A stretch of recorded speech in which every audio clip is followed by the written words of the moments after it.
Hello guys, welcome to my YouTube channel or David Structural Hub, and this is the #1 channel for structural insight. So today I want to talk about reinforcement details in column.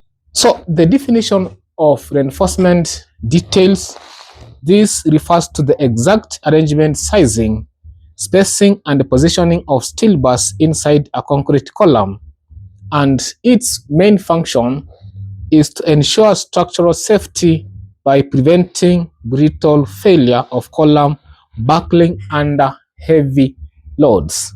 So as you can see on the board, we have the first reinforcement detail for longitudinal steel, and for this longitudinal steel, we start by #1, whereby the minimum of 4 bar is required in a rectangular column, whereby 1 bar in each corner and 6 bar in a circular column. Bar diameter should not be less than 12 millimeters. So I will use these two diagrams to explain the statement #1. So as you can see, this is a rectangular column. It can be either a rectangular or a square. So the two, rectangular and square, they are the same in geometric shape. So we are supposed to provide 4 reinforcement in this rectangular stroke square column, and each bar should be placed in a corner, and then we should place 6 bars in a circular column. As you can see here, this is the minimum bars in a circular column. So 1, 2, 3, 4, 5, 6. And then the bar diameter provided in either this circular column or rectangular column should not be less than 12 millimeters. So it means 12 millimeter should be the minimum. So 12 and above. 12, 16, 20, 25, 32, and so on. And then we have a rule #2, whereby the minimum area of steel is given by, so this is the minimum area of steel. So area of steel is equal to 0.10 NED.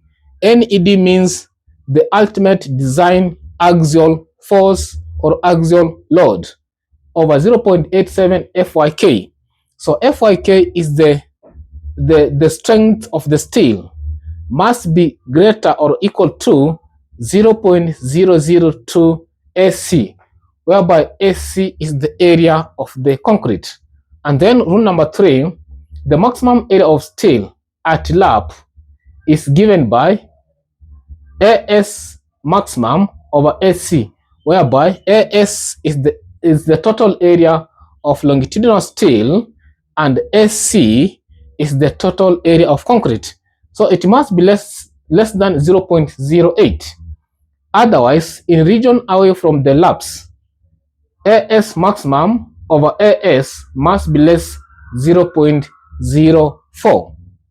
So let's talk about the links. What are the reinforcement details for the links?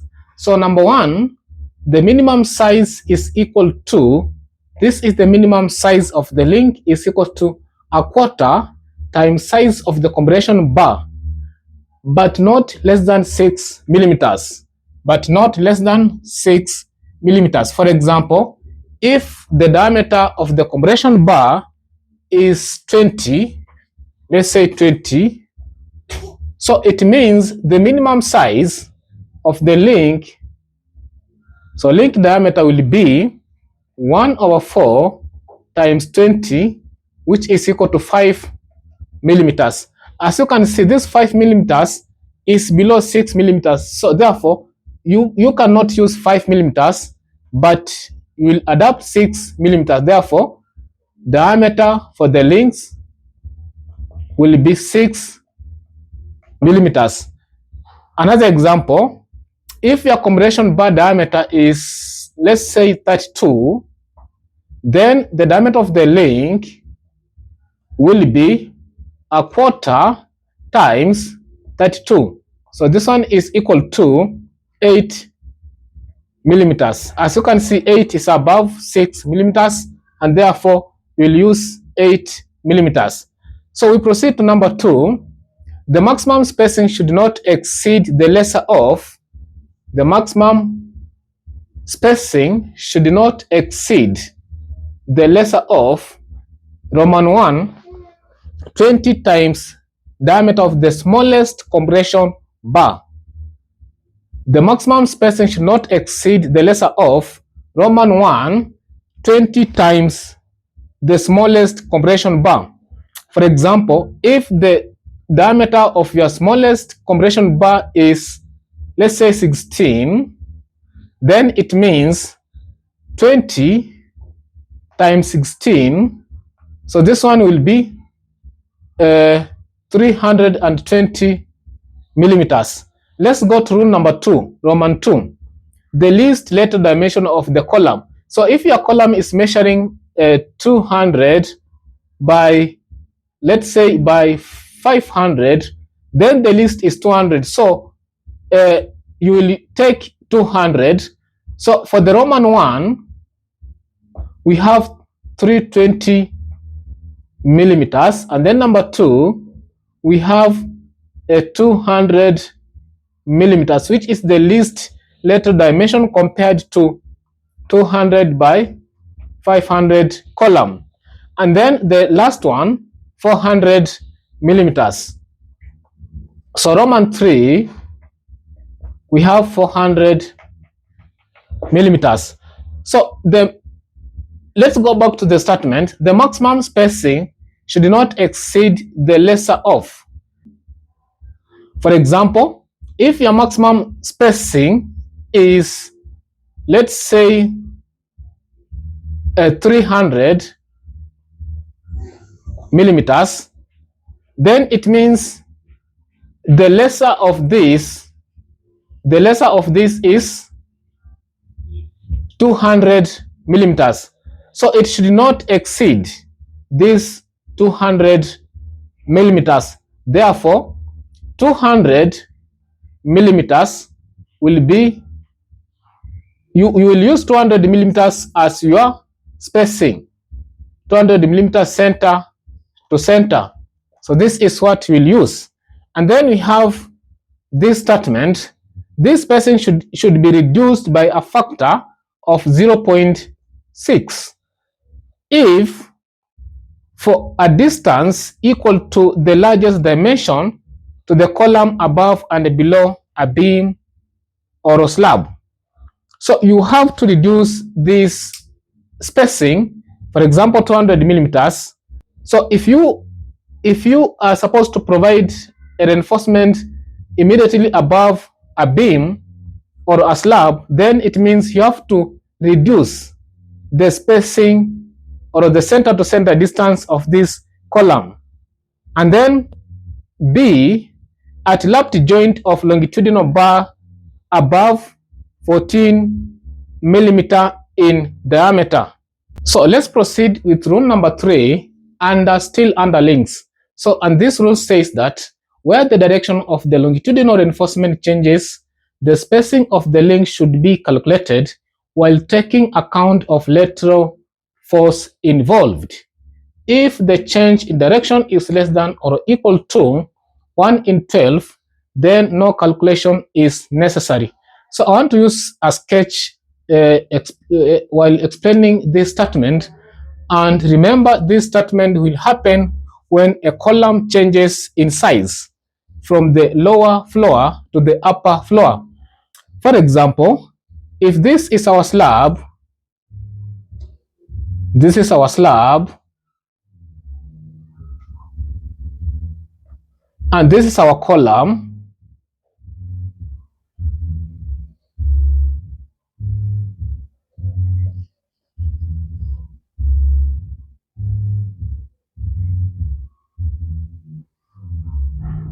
and this is the soffit of the beam.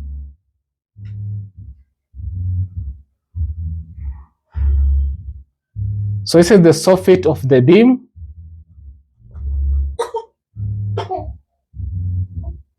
and this is the slab. And then this column reduces as we proceed to the upper floor. So this column reduces like this.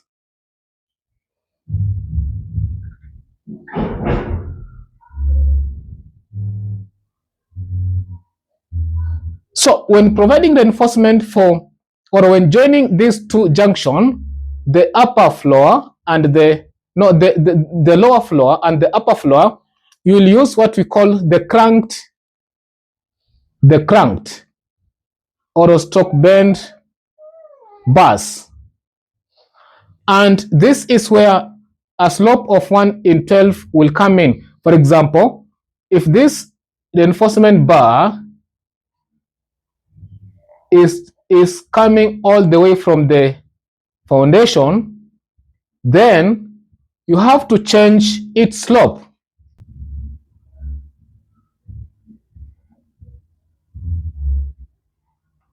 So you have to change its slope so that it can fit in the upper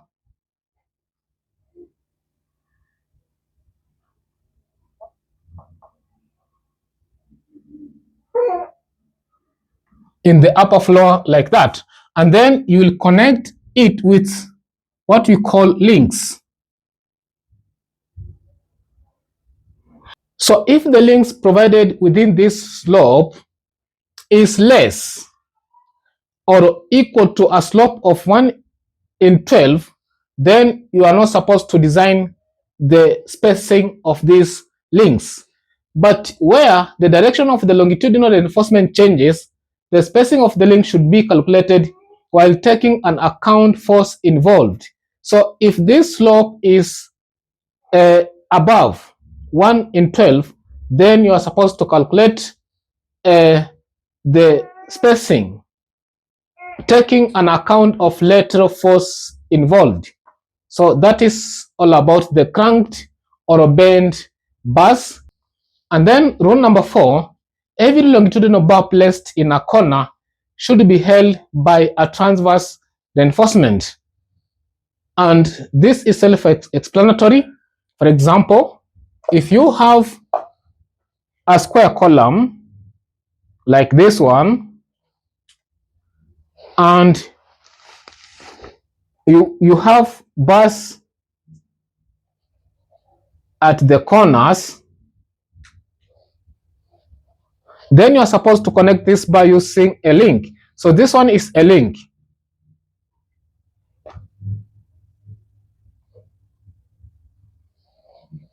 Every longitudinal bar placed in a corner should be held by a transverse reinforcement. The transverse reinforcement is the link. And then the last statement, no compression bar should be further than 150 millimeters from a restrained bar.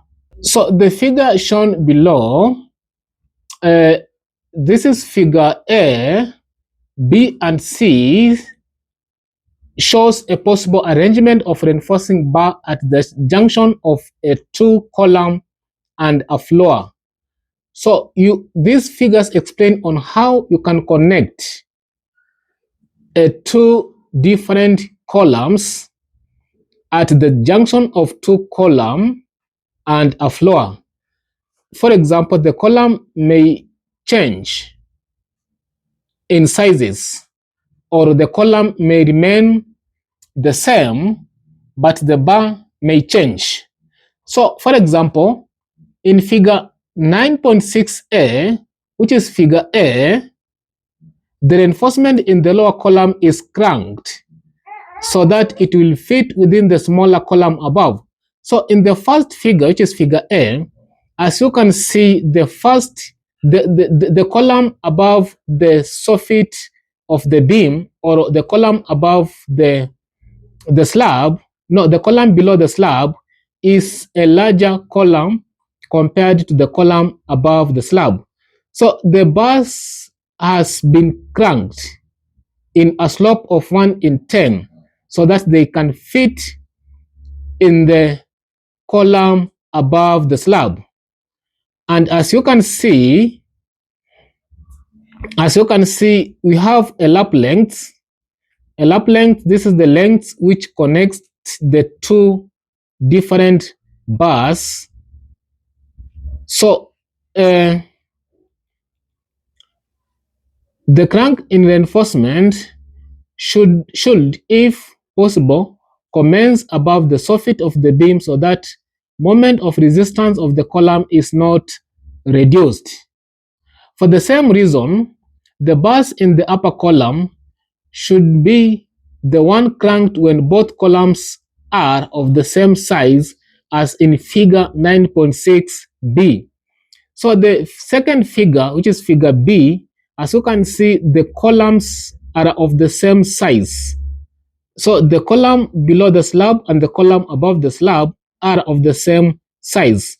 But since you want to change the sizes of the reinforcement, then you'll crank the bars above the slab. You'll crank the bar above the slab. And links should be provided at the point where the bars are cranked in order to resist buckling due to horizontal components of force in the inclined length of bar. So separate dowels as in figure 9.6c.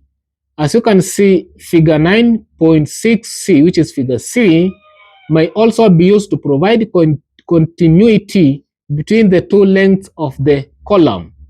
So you can provide a dowel bar which will provide continuity between two different lengths of columns. So the columns beam junction should be detailed so that there is adequate space for both the column steel and the beam steel. Careful attention to detail on this point will greatly assist the fixing of the steel during construction. And that marks the end of today's session. So if you have not subscribed to the channel, take a moment, subscribe and turn on the notification bell so that you may be the first person to be notified when a video is uploaded. So in our next session, I will start the short column resisting moment and axial force. That is the design of short column resisting moment and axial force. So stay tuned for that. Thank you for your time, and let's meet in my next session.